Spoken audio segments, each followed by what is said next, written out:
Supreme കോടതി ഇടപെട്ടിട്ടും തൃശൂർ മണ്ണുത്തി ഇടപ്പള്ളി അതിനിടെ ഒരു കമന്റ് വായിക്കാൻ പറഞ്ഞു കേട്ടോ.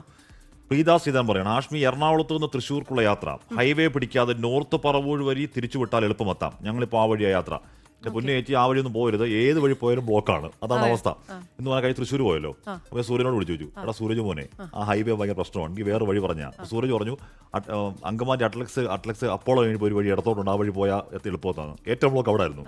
സൂര്യൻ എല്ലാ ഊടുവഴികളും അറിയുന്നതാണ്, എന്നിട്ട് പോലും എല്ലാ വഴി ബ്ലോക്കാണ്. അപ്പോൾ നേരത്തെ പറഞ്ഞ ദേശീയപാതയിലെ കുഴികൾ അടയ്ക്കാതെ നാഷണൽ ഹൈവേ അതോറിറ്റിയും കരാർ കമ്പനിയും ഇന്നും വിവിധയിടങ്ങളിൽ ഗതാഗതക്കുരുക്ക് രൂക്ഷമാണ്. റോഡിൽ അപകടങ്ങളും പതിവാകുന്നു. സൂരജ് സജ്ജാണ് വാർത്തകൾ വരുന്നത്. Sooraj, good morning.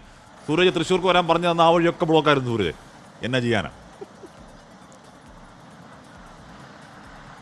അവസ്ഥ പരിതാപകരമാണ്. അതായത് തൃശ്ശൂരിന്റെ തീരദേശ മേഖലയാണ് ദേശീയപാത 66, പ്രത്യേകിച്ച് കൊടുങ്ങല്ലൂർ വഴി കടന്നു പോകുന്ന ആ പാത. അതൊക്കെ ഇന്നലെ അക്ഷരാർത്ഥത്തിൽ സ്തംഭിച്ചു എന്നുള്ളതാണ് ഈ യാത്രക്കാർ പറയുന്നത്. അങ്ങനെ തൃശ്ശൂരിലെ ഒരു പാതയിലൂടെയും സഞ്ചരിക്കാൻ കഴിയാത്ത ഒരു സ്ഥിതിയാണ് വന്നിരിക്കുന്നത്. ഈ തൃശ്ശൂരുകാരെ സംബന്ധിച്ച് ഈ പൂരവും മറ്റുമൊക്കെയായിരുന്നു ഇത്രയും നാൾ അവരുടെ പെരുമയെങ്കിൽ ഗതാഗതക്കുരുക്ക് എൻ്റെ ഒരു മോശം പെരുമ പേറേണ്ട അവസ്ഥയിലാണ് തൃശ്ശൂർ. ഇതാ അത്രമാത്രം കുരുക്കാണ്. എത്രയൊക്കെ കോടതി വടിയെടുത്താലും ശാസിച്ചാലും ഒന്നിനും പരിഹാരം കാണാൻ കഴിയുന്നില്ല എന്നുള്ളതാണ് ഇപ്പോൾ ഹാഷ്മി ഒരു പ്രധാനപ്പെട്ട കാര്യം. അതായത് തുടർച്ചയായി ഇപ്പോൾ 2 ആഴ്ച അടുത്താകുന്നു ഹൈക്കോടതി ഈ ടോൾ പിരിവ് അടക്കം നിർത്തിവെച്ചിട്ട് റോഡ് നന്നാക്കൂ എന്നിട്ടാകാം ടോൾ പിരിവ് എന്നുള്ളതായിരുന്നു ഹൈക്കോടതി പറഞ്ഞത്. പക്ഷേ ആ റോഡ് നന്നാക്കാൻ തയ്യാറായില്ല നാഷണൽ ഹൈവേ അതോറിറ്റിയും കരാർ കമ്പനിയും എന്ന് മാത്രമല്ല, ഇന്നലെ സുപ്രീം കോടതിയിൽ എത്തുന്ന സമയത്ത് അവർ ഈ തിരക്കില്ലാത്ത റോഡിന്റെ ഒരു ചിത്രം കാണിക്കുകയും ചെയ്തു. ആ സമയത്ത് സുപ്രീം കോടതി ചോദിച്ചത്, ഈ വന്യജീവി ഫോട്ടോഗ്രാഫർമാർ മണിക്കൂറുകൾ കാത്തിരുന്ന ചിത്രങ്ങൾ എടുക്കുന്ന പോലൊരു ചിത്രമാണോ ഇത് എന്ന് പരിഹസിക്കുകയും ചെയ്തു. ഇപ്പോൾ കോറി വേസ്റ്റ് കൊണ്ടിട്ട് ഈ റോഡിൽ താൽക്കാലികമായി കുഴികൾ അടക്കാൻ നടത്തിയിരിക്കുന്ന ശ്രമമാണ്. പക്ഷേ ഒരു മഴ പെയ്താൽ ഈ കോറി വേസ്റ്റ് വീണ്ടും ഈ റോഡിൽ നിന്ന് ഇളകും, സ്വാഭാവികമായും വീണ്ടും കുഴികൾ രൂപപ്പെടും. ഇപ്പോഴും ഈ റോഡിലെ കുഴികൾ മാഞ്ഞിട്ടില്ല. തുടർച്ചയായി ഹൈക്കോടതിയുടെയും സുപ്രീം കോടതിയുടെയും അടക്കം വിമർശനങ്ങൾ ഉണ്ടായ പശ്ചാത്തലത്തിൽ കണ്ണിൽ പൊടിയിടുന്നതിന് വേണ്ടി താൽക്കാലികമായി കോറി വേസ്റ്റ് ഇട്ടിരിക്കുന്നതാണ് കാണുന്നത്. ഇപ്പോൾ തിരക്കായി തുടങ്ങിയിരിക്കുന്നു. നമ്മൾ നിൽക്കുന്ന ആമ്പല്ലൂരിലടക്കം വാഹനങ്ങൾ ഗതാഗതക്കുരുക്കിലൂടെ കടന്നു വരുന്നതിന്റെ ദൃശ്യങ്ങളാണ് കണ്ടുകൊണ്ടിരിക്കുന്നത്. ഇത് ആമ്പല്ലൂരിൽ മാത്രമല്ല, പേരാമ്പ്രയിലേക്ക് പോയാലും മുരിങ്ങൂരിലേക്ക് പോയാലും ഒക്കെ സ്ഥിതി ഇത് തന്നെയാണ്.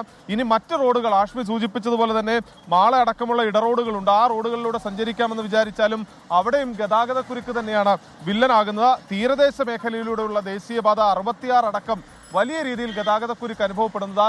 ഇവിടെ അപകടങ്ങളും പതിവാണ്. ഇപ്പോൾ ഈ ആമ്പല്ലൂർ മേഖലയിൽ വാഹനങ്ങൾ അടുത്ത റോഡിലേക്ക് ക്രോസ് ചെയ്ത് കയറുന്നതാണ് കാണുന്നത്. അവിടെയൊക്കെ ഈ പലപ്പോഴും ബൈക്ക് അപകടങ്ങളും പതിവാണ്. കാരണം ഈ വലിയ വാഹനങ്ങൾ കടന്നു പോകുമ്പോൾ ഈ കുഴിയൊക്കെ കണ്ട് ഈ ഇരുചക്ര വാഹനങ്ങൾ പെട്ടെന്ന് ബ്രേക്ക് ചെയ്താൽ ഈ പുറകെ വരുന്ന വാഹനങ്ങൾ കാണാതാവുകയും അതിലേക്ക് ഇടിച്ചു കയറുന്ന അടക്കമുള്ള സംഭവങ്ങൾ ഉണ്ടാകുന്നുണ്ട്. ഇന്നലെ നമ്മളിവിടെ നിൽക്കുമ്പോഴാണ് ഒരു തലനാരിഴയ്ക്ക് ഒരു ഇരുചക്ര വാഹന യാത്രികൻ രക്ഷപ്പെടുന്നത്. എന്തായാലും ഗതാഗതക്കുരുക്ക് വീണ്ടും തൃശ്ശൂരിൽ രൂക്ഷമാകുന്നു. കോടതി എത്രയൊക്കെ ഇടപെട്ടാലും എത്രയൊക്കെ ശാസിച്ചാലും ഞങ്ങൾ നന്നാകില്ല എന്ന നിലപാടിൽ നാഷണൽ ഹൈവേ അതോറിറ്റിയും കരാർ കമ്പനിയും ഉറച്ചു നിൽക്കുന്നു എന്നുള്ളതാണ് യാത്രക്കാരെ സംബന്ധിച്ചൊക്കെ വലിയ ആശങ്കയായി തുടരുന്ന ആഷ്മി. അതെന്തായാലും എന്നെ തല്ലണ്ടമ്മാവ ഞാൻ നന്നാവില്ല എന്നുള്ള ആറ്റിറ്റ്യൂഡ് ശരിയല്ലല്ലോ. പക്ഷെ കോടതിയുടെ ഇന്നലത്തെ പരാമർശങ്ങൾ സെൻസ് ഓഫ് ഹ്യൂമറിൽ കൂടെ പറഞ്ഞ ചില കാര്യങ്ങൾ, ഈ വൈൽഡ് ലൈഫ് ഫോട്ടോഗ്രാഫേഴ്സ് ഉണ്ടല്ലോ, ഒരു പുലി വരുന്നോ അല്ലെങ്കിൽ ഒരു ആന വരുന്നോ എന്നൊക്കെ ഇങ്ങനെ നോക്കി നിന്നിട്ട് കഷ്ടപ്പെട്ടിട്ട് എടുക്കുന്നു പറഞ്ഞ പോലെ അവിടെ നോക്കി നിന്ന തിരക്കില്ലാത്ത സമയത്ത് ഫോട്ടോ എടുത്തുകൊണ്ട് കാണിച്ചില്ലേ എന്നായിരുന്നു കോടതിയുടെ ചോദ്യം. ഹൈക്കോടതിയിൽ പറഞ്ഞ അതേ ഇല്ലാ കഥകൾ സുപ്രീം കോടതി പറഞ്ഞു. സുപ്രീം കോടതി പത്രമടക്കം എടുത്ത് കാണിച്ചു, ഈ പണം കണ്ടോ, ഇതെന്താന്ന് ചോദിക്കുന്നത് ചെയ്തു. അങ്ങനെ ഹൈക്കോടതി പറയുന്നു, സുപ്രീം കോടതി ശാസിക്കുന്നു, താക്കീതിന്റെ ഭാവത്തിൽ സംസാരിക്കുന്നു. എന്നിട്ടും ഈ പറഞ്ഞ കുഴികളടക്കണമെന്ന് തോന്നുന്നില്ല. മാത്രമല്ല, ഈ ഷാജി കോടങ്കണ്ടത്ത് പറയുന്നൊരു പ്രാദേശിക നേതാവാണ് ഈ പറയുന്ന കരാർ കമ്പനിക്കെതിരെ ഹൈക്കോടതിയിലേക്കും പോയത്, സുപ്രീം കോടതിയിലേക്കും പോയത്. സുപ്രീം കോടതിയിലേക്ക് പോകുമ്പോഴും അദ്ദേഹത്തിന്റെ പോക്കറ്റിൽ നിന്ന് പൈസ എടുത്താണ് വാദിക്കുന്നത് നമുക്ക് വേണ്ടി.